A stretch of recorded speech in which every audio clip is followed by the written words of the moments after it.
வணக்கம். விழுப்புரம் மாவட்டம் சித்தலிங்க மடம் என்ற கிராமத்தில் சிற்றூரில் உள்ள திருப்புலி பகவர் கோவிலில் 1000 ஆண்டுகளுக்கு முன்புள்ள கல்வெட்டுகளில் மிலாடுடையார், பெண்கள் சூரியதேவி, நீலி, செங்கி, சதிரி, ஆளவந்தாள் மற்றும் சமூகத்தின் இதர பெண்களான பிராமணி, காளி, சோமாசி, ஆட்கொண்டான் சாணி, தேவரடியாள்கள், வாசிச நங்கை, வம்பு இழுத்தாள், எண்ணெய் வணிகப்பெண், அடைக்கலந்தெல்லாள், தில்லை, 4000 மாணிக்கம் ஆகியோர் தானம் அளித்துள்ளதை அறிய முடிகிறது.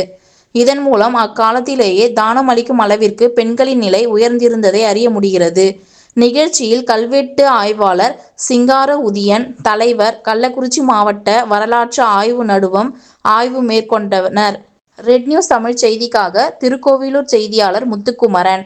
செய்திகளை உடனுக்குடன் தெரிந்து கொள்ள ரெட் நியூஸ் தமிழ் சேனலை சப்ஸ்கிரைப் செய்யவும்.